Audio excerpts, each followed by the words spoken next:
Hello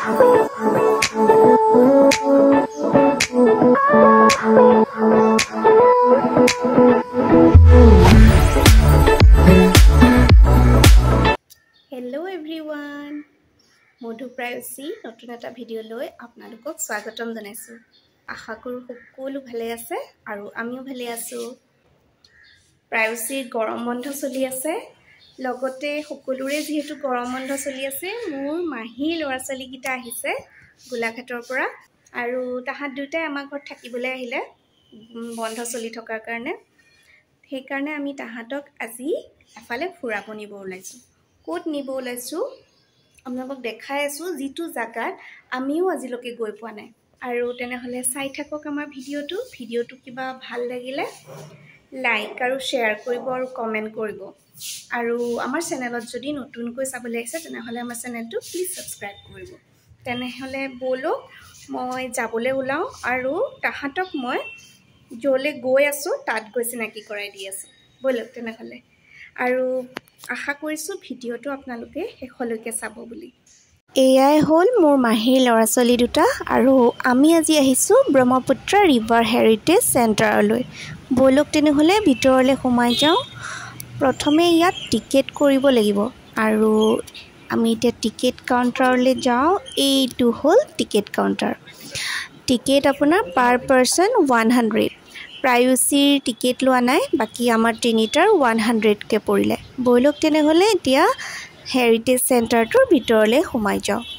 ইমান ধুনীয়া পৰিৱেশ জানেনে, আৰু ব্ৰহ্মপুত্ৰৰ যিহেতু কাষতেই আছে সেইকাৰণে ব্ৰহ্মপুত্ৰৰ খুব ধুনীয়া বতাহ এটাও মাৰি আছে আৰু চব ফালে সেউজীয়া গছ গছনিৰে খুব ধুনীয়াকৈ ৰাখিছে।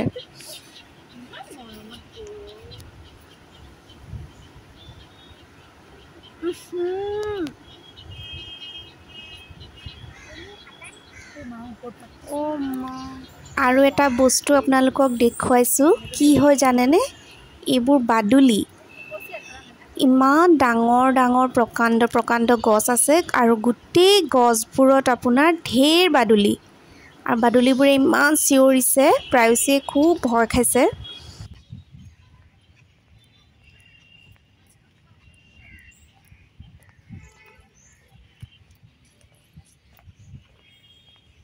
এইটোৱে হ'ল হেৰিটেজ চেণ্টাৰটো। বাকি চেণ্টাৰটোৰ চাৰিওফালে ধুনীয়াকৈ বহিব পৰাকে পাৰ্কৰ নিচিনাকৈ বনাই ৰাখিছে আৰু সৰু ল'ৰা ছোৱালীয়ে খেলিব পৰাকেও সুন্দৰ ব্যৱস্থা কৰি ৰাখিছে। আৰু একেটা কেম্পাছৰ ভিতৰতে আছে ষ্টাৰবাক্স। আমি ষ্টাৰবাক্সত সোমোৱা নাই, কিন্তু বাহিৰৰ পৰাই চালো।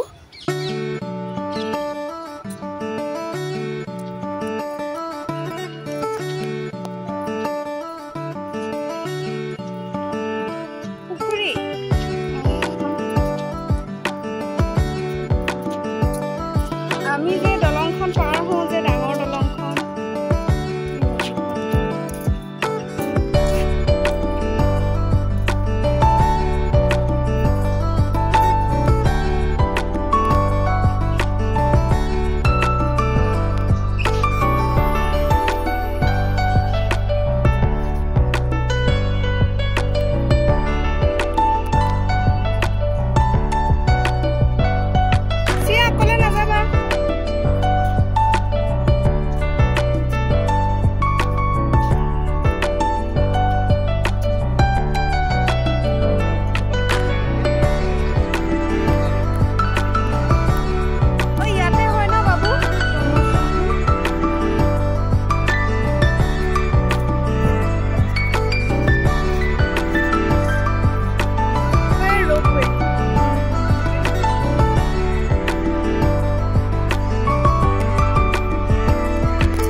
चलो बोला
গোটেই কেম্পাছটোতে সাউণ্ড বক্স লগাই থোৱা আছে আৰু যিহেতু সাউণ্ড বক্সত গান বাজি আছে সেইকাৰণে মই ভইচ দিব পৰা নাই কাৰণ কপিৰাইট লাগি যাব যে সিদিনা অকমান গৰম থকাৰ বাবে এইখিনি জায়গাত ফেন আছিলে আমি ইয়াতে অলপ বহিলোঁ আৰু এয়া হ'ল মোৰ মাহী ল'ৰা ছোৱালী দুটা প্ৰায়ুচি খুব ফূৰ্তি লাগি আছে মোমায়েক আৰু মাহীয়েক আহাৰ কাৰণে আৰু এইফালে এতিয়া ফটো সেশন চলি আছে মাটোৱে খুব বুজাইছে বাবুক কেনেকৈ ফটো তুলিব লাগিব